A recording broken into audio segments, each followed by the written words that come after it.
கருணாநிதி ரொம்ப சாதுரியமானவர். அதனால தான் இந்த கட்சியை இவ்வளோ கஷ்டத்திலையும், எத்தனை எதிர்ப்பிலையும், எத்தனை வீழ்ச்சியிலையும் அவரால் நடத்த முடிந்ததுக்கு காரணம் அவருடைய சாதுரியம். ஆனால் அவருக்கு அவருக்கு சரிசமமான எதிர்ப்புகள் இருந்தது, தலைவர்கள் இருந்தாங்க. இன்னைக்கு அந்த மாதிரி இல்லாத ஒரு சூழ்நிலையில் ஸ்டாலின் என்னென்ன பேசுகிறாருங்கிறத பாருங்க, நமக்கே ஆச்சரியமாக இருக்கிறது.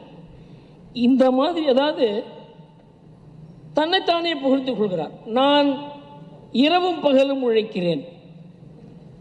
கருணாநிதி அப்படி பண்ண மாட்டார். வேற யாரையாவது ஒரு கூட்டம் நடத்தி அவங்கள புகழ சொல்லி அவர் கேட்டு சந்தோஷப்படுவாரே தவிர தன்னைத்தானே புகழ்ந்துக்க மாட்டார். ஸ்டாலினை கூட நான் ஒரு இம்பார்ட்டன்ட் இது சொல்கிறேன். ராஜேந்திரன் ஒரு டைரக்டர் இருந்தார். அவர் நானும் உட்கார்ந்துருந்தோம். அப்போ ஸ்டாலின் ஏதோ ஒரு டெலி சீரியலில் நடித்து கொண்டிருந்தார், குறிஞ்சிமலை. அப்போ சொன்னார் ராஜேந்திரன்ட்ட, சார் ஸ்டாலின் நடிப்பு நல்லா தான் சார் இருந்தது அப்படின்னு.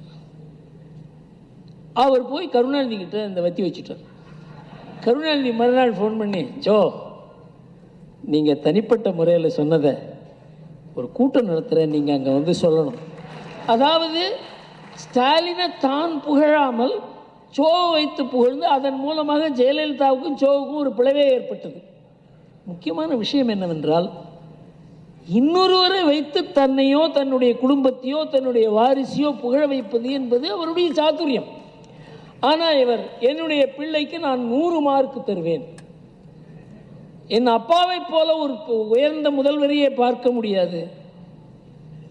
இதையெல்லாம் தமிழகம் பார்த்து கொண்டிருக்கிறது, தமிழக பத்திரிகைகள் பார்த்து கொண்டிருக்கிறது. எல்லாம் அரசாங்க விளம்பரம் தேவை என்பதனால தமிழ்நாட்டில் பத்திரிகை சுதந்திரம் என்பது துக்ளக் தவிர, ஓரளவுக்கு தினமலர் தவிர வேற யாருக்குமே இல்லை என்று சொல்லுவாங்க. இப்போ தமிழ்நாட்டினுடைய கூட்டணி இப்போ அதிகமாக பேச போகிறதில்ல தமிழ்நாட்டு அரசியலை பற்றி. பிகாஸ் அடுத்த வருஷம் தான் எலெக்ஷன் வருது. ரொம்ப குழப்பமான சூழ்நிலை. எல்லா கூட்டணியிலையும் இன்றைக்கு ஒரு நிலையற்ற நிலைமை இருக்கிறது. எந்த கட்சியோடு யார் இருப்பாங்கன்னு இனி சொல்லவே முடியாது. அதில் விஜய் வேறு அரசியலுக்கு வந்திருக்கிறார். அதனால் இன்றைக்கு தமிழ்நாட்டு அரசியலை பற்றி அதிகமாக இதுதான் நடக்கும் என்று சொல்லக்கூடிய ஒரு நிலையில் இல்லை. அடுத்த ஆண்டு பல பேர் நினைக்கிறாங்க அடுத்த டிசம்பர் வரைக்கும் இப்படியே தான் போய்கொண்டிருக்கோம். ஆனால் ஒரு சில விஷயங்கள் மாத்திரம் நம்ம நிச்சயமாக இந்த திசையில் தமிழ்நாடு அரசியல் போய்கொண்டிருக்கிறது என்று சொல்ல முடியும். திமுகவுக்கும் திமுக ஆட்சிக்கும் கலைஞர் குடும்பத்துக்கும் மிகப்பெரிய அவப்பெயர் ஏற்பட்டு கொண்டிருக்கிறது. இதனுடைய தாக்கம் தமிழ்நாட்டுடைய அரசியலில் இருக்கத்தான் செய்யப்போம். இதற்கு எப்படி வியூகம் வகுக்கப் போகிறார்கள் எதிர்க்கட்சி என்பதுதான் முக்கியம். திமுகவை தோற்கடிக்க வேண்டியது தமிழ்நாட்டுக்கு நாம் ஆற்றும் தொண்டு என்பதை துக்ளக் கூறி வந்திருக்கிறது. இதற்காக நாம் என்ன வேணாலும் செய்யலாம். ஏனென்றால் மற்றவர்கள் இந்த அளவுக்கு தமிழ்நாட்டை கெடுக்க முடியாது. எல்லாம் ஊழல் கட்சிகள் தான். திமுகவுக்கும் அதிமுகவுக்கும் பெரிய ஊழலில் வித்தியாசம் பார்க்கலாம். ஆனால் அதிமுக தேச விரோத கட்சி இல்லை, ஹிந்து விரோத கட்சி இல்லை, அராஜகமான கட்சி இல்லை. அதனால அதிமுக பேரில் நமக்கு எப்பவுமே ஒரு பற்று இல்லைன்னா கூட அதை நாம் ஆக்கப்பூர்வமாக பார்க்குற ஒரு தன்மை இருக்கிறது. அதனால ஒரு பெரிய பிரச்சனை என்னவென்றால், திமுகவை தோற்கடிக்க வேண்டும் என்று எம்ஜிஆர் ஜெயலலிதா எப்படி உறுதியாக இருந்தார்களோ அந்த உறுதி அதிமுக தலைமைக்கு இல்லை என்பதை நாம் புரிந்து கொள்ள வேண்டும். இன்னொன்று என்னவென்றால், அதிலேயே சில பேர் நாங்கள்லாம் பிரிந்த பங்காளிகள் தானே. அதாவது அவங்களுக்குள்ள சொந்த லாபத்துக்காக அவங்க மறுபடியும் ஒருத்தர் அவங்கள ஒரு லோக்கல் லெவல்லையாவது சப்போர்ட் செய்து கொள்ள முடியும் என்கிற ஒரு அவங்களுக்குள்ள ஒரு நம்பிக்கை இருக்கிறது. எல்லாமே இப்போ கட்சிங்கிறதே இல்லாத போயிடுது. தனிப்பட்ட முறையில் எனக்கு ஏதாவது இவன் மூலமாக ஆதாயம் கிடைக்குமா? கட்சிக்கு கட்சி இது மாதிரி ஆட்கள் இருக்காங்க.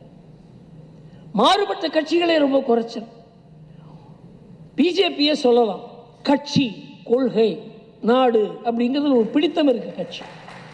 ஆனால் அதுலேயும் சில பேர் நம்ம இவங்களோட போனால் நமக்கு லாபமோ, கட்சிக்கு என்னங்கிறத யோசனை பண்ண மாட்டாங்க. அந்த மாதிரி திங்க் பண்ணுறவங்கள அந்த கட்சியிலையும் நான் பார்க்குறேன். இது நாட்டுக்கு நல்லதில்லை, பிஜேபிக்கு நல்லதில்லை, தமிழ்நாட்டுக்கு நல்லதில்லை, இது மாற வேண்டும்.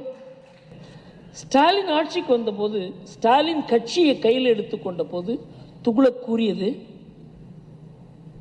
இவர் அவசியம், திமுகவுக்கு இவர் அவசியம், நாம இவரை எதிர்க்கிறோம், திமுக இந்த தமிழ்நாட்டுக்கு நல்லதல்ல, அது குடும்ப ஆட்சி, வாரிசு ஆட்சி கட்சி, அதன் மூலமாக நம்ம பழகருப்பையா என்னென்ன கூறினாரோ அந்தந்த கஷ்டங்களெல்லாம் தமிழ்நாட்டுக்கு வரும், இங்கு அதிகார துஷ்பிரயோகம் நடக்கும், போலீஸ் அவர்களுக்கு அடிமையாக இருக்கும், அதே மாதிரி பெரிய குற்றங்கள் பரவும், இதெல்லாம் இருக்கு.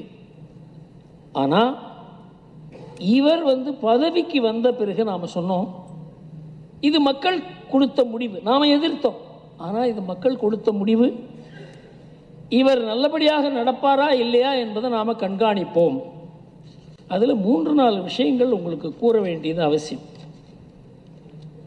ஒன்று, தமிழ்நாடு அமைதி பூங்கா. இப்படி ஒரு பித்தலாட்ட அரசியல் என்ன நடந்திருக்கு? படுகொலைகள், பெரிய பெரிய மனிதர்கள், தலைவர்கள், யார் யாரை நெருங்க முடியாத அவர்களெல்லாம் நெருங்கி கொலை செய்யப்பட்டிருக்கிறார்கள். ஆம்ஸ்ட்ராங்காக இருக்கலாம், திருவள்ளி ஜெயக்குமாராக இருக்கலாம். இந்த அண்ணாநகர் கற்பழிப்பு கேஸ் பற்றி படிச்சிருப்பீங்க. உச்ச நீதிமன்றம் போய் அது ஒரு தனி குழு அமைத்து அதில் ஒரு திமுக காரரையும் அவருக்கு உதவிய போலீஸ் அதிகாரியும் கைது பண்ணியிருக்காங்க. அண்ணாநகர் பற்றி இவர் சொன்னார். ஆனால் அதில் முக்கியமான விஷயம் என்னவென்றால், இது ஏதோ 1-2 தவறுகள், குற்றங்கள் பத்திரிகையில் வர மாதிரி நடந்தது மாத்திரமல்ல. இவங்க போலீஸ் ஆண்டுக்கு ஆண்டு 2022 வரைக்கும் இந்த அறிக்கைகள் கொண்டிருந்தது. அதில் என்ன நிலைமை, அதாவது அதிமுக பீரியட்லேருந்து திமுக பீரியட்லேருந்து 2 ஆண்டுகளில் 3 ஆண்டுகளில் குற்றங்கள் எப்படி அதிகமாக இருக்குங்கிறத மாத்திரம் கூறுகிறேன். ஆதாயத்துக்காக நடந்த குற்றங்கள் 10 முதல் 42% அதிகமாகியது. கூட்டு கொள்ளைகள் 10%, கொலைகள் 50%, கன்னமிட்டு திருட்டு 38%, மற்ற திருட்டுகள் 42%, அதே போல கலவரங்கள் 256% அதிகமாக இருக்கிறது. பெண்களுக்கு எதிரான குற்றங்கள் 31% அதிகமாக இருக்கிறது. ஆள் கடத்தல் 52% அதிகமாக இருக்கிறது. இதெல்லாம் ஸ்டாலின் அரசுடைய போலீஸ் அவங்க கொடுத்த அறிக்கையிலிருந்து கிடைத்திருக்கிற விவரங்கள். ஆனால் தமிழ்நாடு அமைதி பூங்கா, குற்றங்கள் குறைந்திருக்கின்றன, ஆனால் குற்றமில்லாத தமிழ்நாட்டை உருவாக்குவோம், பத்திரிகைகள் அப்படியே போடுறாங்க. அவரையோ அல்லது துணை முதல்வரையோ உங்க புள்ளி விவரமே இதை கூறுகிறதே, நீங்க இப்ப தமிழ்நாட்டு அமைதி பூங்கா என்று கூறுகிறீர்களே என்று கேட்கிற அளவுக்கு நம்ம பத்திரிகைகளுக்கு முதுகெலும்பு இல்லை. இது உண்மை. முதல்ல நம்முடைய அமைச்சர் KN நேரு அவர்கள் சார்ந்திருக்கக்கூடிய துறையில தொடர்ந்து முறைகேடுகள் வந்து கொண்டே இருக்கிறது. நம்ம பார்த்த இதற்கு முன்பு என்போர்ஸ்மெண்ட் டைரக்டரேட், அமலாக்கத்துறை அவர்கள் அக்டோபர் 2025 888 கோடி ரூபாய் ஊழல் நடந்திருப்பதை சுட்டிக்காட்டி நம்முடைய பொறுப்பு டிஜிபிக்கு ஒரு கடிதம் எழுதியிருந்தார்கள். அமலாக்கத்துறையை பொறுத்தவரை அந்த கடிதத்தில் குறிப்பிட்ட 150 நபர்கள் பின் பாயிண்ட் பண்ணி கொடுத்திருந்தாங்க. வாட்ஸ்அப் சாட்டு, எப்படி பணம் மாறி இருக்கு, குறிப்பா நேரு அவர்களுடைய அமைச்சர் இருக்கக்கூடிய துறையில இன்ஜினியர் அபிஷியல்ஸ் அவர்களுக்கு அந்த பரீட்சைக்கு 25 லட்சத்திலிருந்து 35 லட்சம் ரூபாய் வாங்கியது ஏற்கனவே பத்திரிகையாளர் சந்திப்புல பேசியிருக்கோம். நான் டீட்டெயிலா போக விரும்பலீங்கன்னா அது உங்களுக்கு தெரியும்.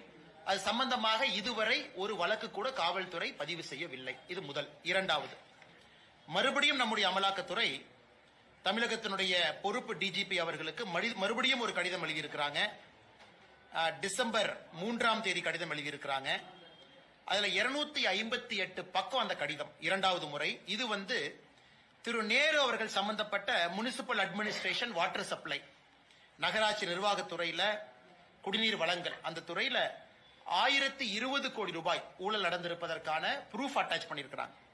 இது குறிப்பாக நகராட்சி நிர்வாகம் மற்றும் குடிநீர் வழங்கல் துறையில அங்கே பொறுப்பேற்கக்கூடிய கான்ட்ராக்டர்ஸ், அரசனுடைய கான்ட்ராக்ட் கிடைக்கக்கூடிய கான்ட்ராக்டர்ஸ் எப்படி பிரைப் லஞ்ச பணமாக 7.5% 10% கான்ட்ராக்ட் வேல்யூவை நேரு அவர்களுக்கும் குடும்பத்தை சார்ந்தவர்களுக்கும் கொடுக்க வேண்டும் என்பதை ஒரு டோசியரா நம்முடைய பொறுப்பு டிஜிபி கொடுத்திருக்கிறாங்க.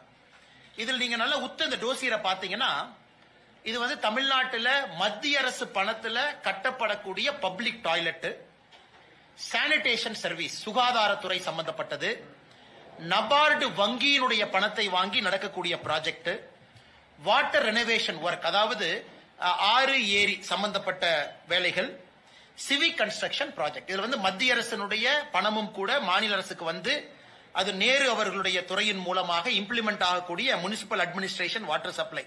இதுல 1020 கோடி ரூபாய் ஊழலை கண்டுபிடித்து 258 பக்கம் டோசியராக பொறுப்பு டிஜிபி கொடுத்திருக்கிறாங்க. அதுல குறிப்பாக இடி அவர்கள் மறுபடியும் வாட்ஸ்அப் சாட் எப்படி பணத்தை வாங்கியிருக்கிறாங்க, ஹவாலா டிரான்சாக்சன் துபாய்க்கு வந்து ஹவாலா மூலமாக ஓவர்சீஸுக்கு அனுப்பி இருக்கக்கூடிய ப்ரூஃப், அது எல்லாம் கூட கொடுத்திருக்கிறாங்க. இதுல ரொம்ப அதிர்ச்சிகரமான விஷயம் என்னன்னா, இது அதிர்ச்சி தான் ஆனா ஆச்சரியம் இல்ல, நிறைய வாட்ஸ்அப் சாட்ல பார்ட்டி ஃபண்ட் மென்ஷன் பண்ணிருக்காங்க. பார்ட்டி ஃபண்ட் டிஎம்கேன்னு இருக்கு, அதையும் கூட அமலாக்கத்துறை அந்த 258 பேஜ் டோசியர்ல அதையும் கூட ஹைலைட் பண்ணிருக்காங்க. பார்ட்டி ஃபண்ட் அப்படின்னு அவங்க பண்ணி பிரைவை கலெக்ட் பண்ணிருக்காங்க. 7.5% 10% கான்ட்ராக்டர்ஸ். இது நேரு அவர்கள் சாதாரணமா பத்திரிகை நண்பர்கள் கேட்கும் பொழுது சாதாரணமா கடந்து போயிட்டாங்க. அதாவது இதுல ஒன்னும் உண்மை இல்ல, இது வந்து அரசியல் பழிவாங்கும் நடவடிக்கை, நான் இதன் மீது கோர்ட்ல பாத்துக்கிறேன் அங்க பாத்துக்கிறேன். அதனால் மறுபடியும் பத்திரிகையாளர் சந்திப்பில் நாங்க என்ன சொல்ல விரும்புறோம் அப்படின்னா, 888 கோடி ரூபாய் முதல் ஊழல் இன்ஜினியர் ரெக்ரூட்மெண்ட், ஒரு இன்ஜினியருக்கு 25 லட்சத்திலிருந்து 35 லட்சம் ரூபாய் லஞ்சம். இரண்டாவது, நேரு அவர்கள் துறையில கான்ட்ராக்ட் பெறக்கூடிய ஒப்பந்தக்காரர்கள் 7.5% 10% லஞ்ச பணம், அந்த பணம் துபாய்க்கு போகுது ஹவாலால, அதை அமலாக்கத்துறை மென்ஷன் பண்ணிருக்காங்க. பார்ட்டி ஃபண்ட்னு மென்ஷன் பண்ணிருக்காங்க. அப்படி இருந்தும் கூட அடிப்படை எஃப்ஐஆர் இதுல இல்ல. ஏன்னா எஃப்ஐஆர் ஃபைல் பண்ணாதான் அமலாக்கத்துறையை பொறுத்தவரை அவர்கள் அடுத்த கட்ட நடவடிக்கை மணி லாண்டரிங் எல்லாம் அவங்க ஆக்ஷன் எடுக்க முடியும். அவங்க வெளியிட்டிருக்கக்கூடிய ஊரக வளர்ச்சி மற்றும் ஊராட்சி துறை, அதுல ஊராட்சி செயலாளர் அதனுடைய லிஸ்ட நீங்க பாத்தீங்கன்னா, சம்பந்தமே இல்லாத லோவர் மார்க் வாங்கினவங்க இன்டர்வியூ குவாலிஃபை இருக்கிறாங்க. சேம் பேராமீட்டர் மீட் பண்ணிருக்கக்கூடிய அதை விட அதிகமா மார்க் வாங்கி இருக்கிறவங்க குவாலிஃபை ஆகாம இருக்கிறாங்க. கோயம்புத்தூர், கரூர், மதுரை இந்த 3 மாவட்டத்தினுடைய லிஸ்ட நாங்க அனலைஸ் பண்ணதை பத்திரிகை நண்பர்களுக்கு இந்த பத்திரிகையாளர் சந்திப்பு முடிச்ச உடனே வாட்ஸ்அப்ல ஷேர் பண்றோம்.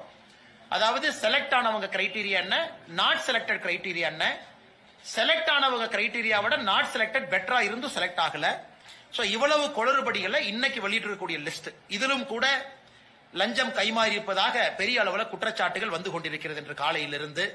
ஆனால் தொடர்ச்சியாக ஒரு மூத்த அமைச்சருடைய துறை ஒரு மாதத்தில் அமலாக்கத்துறையை பொறுத்தவரை 888 கோடி, அதன் பிறகு 1020 கோடி ரூபாய் இன்னொரு ஊழல், மூன்றாவது முறையாக இன்னைக்கு அவங்க வெளியிட்டிருக்கக்கூடிய இன்டர்வியூ பட்டியல், இதிலும் கூட பெரிய அளவில் குழப்பம் இருக்கு. ஆனா முதலமைச்சர் எதையும் கண்டுகொண்டதாக தெரியவில்லை, நேரு அவர்களும் எதையும் கண்டுகொண்டதாக தெரியவில்லை. இன்னைக்கு பொறுப்பு டிஜிபி போட்டிருக்கிறாங்க. அதனால் யாருமே எஃப்ஐஆர் பதிவு செய்வதற்கு தயாராக இல்லை. இந்தியால எங்கேயும் நடக்காத அநியாயம் இங்க நடக்குது. நான் சொல்வது, தமிழகத்தில் இன்னைக்கு மூன்றாவது ஒரு அணி வெல்ல வேண்டும் என்றால் அந்த அணி நிறைய இன்னைக்கு வேலை செய்யணும். ஏன்னா மக்களை பொறுத்தவரை ஒரு தேர்டா ஒரு பார்ட்டி ஜெயிக்கணும் அப்படின்னா அது அவ்வளவு ஈஸி கிடையாதுங்கண்ணா. தமிழ்நாட்டில் வந்து அவ்வளவு ஈஸி கிடையாது, கேரளாவும் அதே தான். அப்ப நிறைய கிராஸ் ஓட்டிங் நடக்கும். ஏன்னா அந்தந்த கட்சிகள் அவங்கள ப்ரொடெக்ட் பண்ண பார்ப்பாங்க, அவங்க இடத்தை விட்டு கொடுக்க வேண்டாம்னு நினைப்பாங்க. நம்பர் 2 இருந்தாலும் பரவாயில்ல, அந்த இடத்துக்கு இன்னொருத்தர் வரக்கூடாதுன்னு நினைப்பாங்க. அதெல்லாம் ஜனநாயகத்தில் சகஜம் தான். இதுல வந்து நம்ம சீன்றக்கோ பொய் சொல்றக்கோ ஒண்ணு இல்லைங்கண்ணா. அந்த நம்பர் 3 to நம்பர் 2 ஷிஃப்ட் வந்து ரொம்ப கஷ்டமான ஒரு வேலைங்கண்ணா. கேரளாவில் நாம் பார்த்து கொண்டிருக்கின்றோம். எத்தனை இடத்துல கிராஸ் ஓட் நடக்குது, பாரதிய ஜனதா கட்சி ஜெயிக்க கூடாதுன்னு. அதனால் இதையும் தாண்டித்தான் பாரதிய ஜனதா கட்சி ஜெயிக்க வேண்டும் என்கின்ற அர்த்தத்துல சொன்னேன். இது வந்து ஒரு பொலிட்டிக்கல் அப்சர்வேஷனுங்கண்ணா. அந்த 2வதா இருக்கிறவங்க செய்யணும், செஞ்சாதான் அவங்க 2வதா இருக்க முடியும்.